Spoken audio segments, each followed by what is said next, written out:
Carpentry Exploratory course for grade 7 and 8.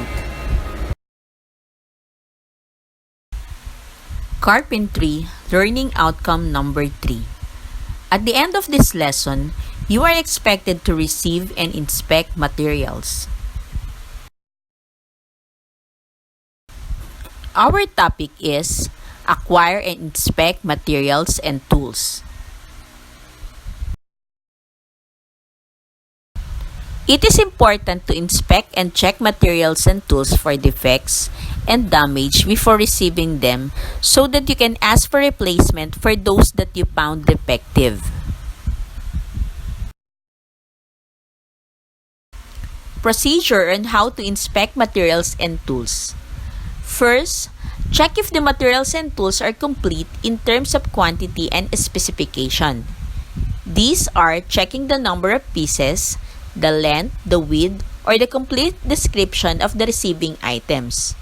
Remember that the quantity and description on the delivery form should match with the items that you will about to receive.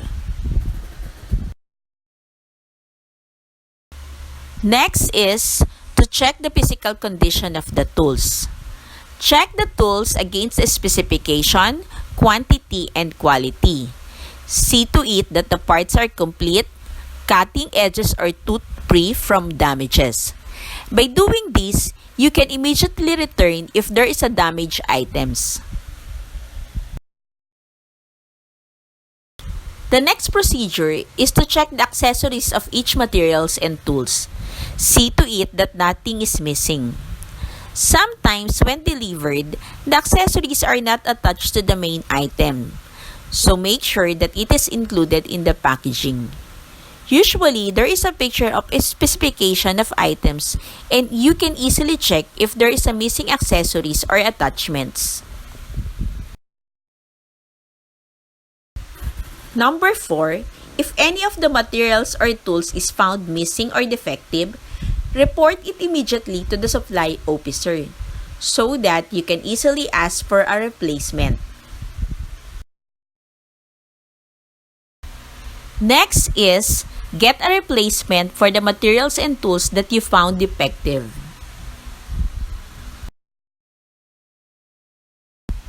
Next is sign the requisition form as you receive the materials and tools. Remember, by signing it, you are confirming that the items written on the form is the same as delivered. Otherwise, you have to write a note on the form if there is a discrepancy found on the items. The next procedure is to store the received materials and tools in safe area or storeroom nearest your place. Store materials in proper order, bulky and heavier materials at the bottom, and lighter and smaller items on top of the pile.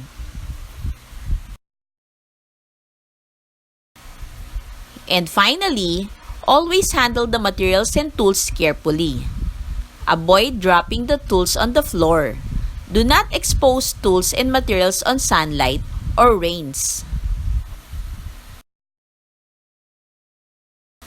Here is an example of items to be checked in receiving materials.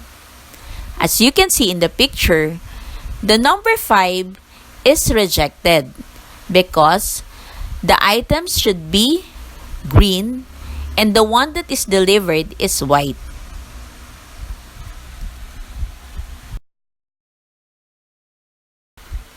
Examples of delivery receipt and the items that need to be checked.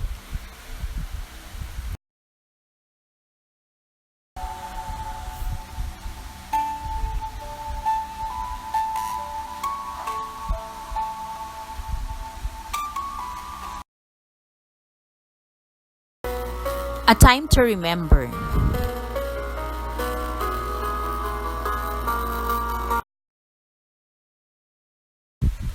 Complete the delivery receipt by filling out the missing amount.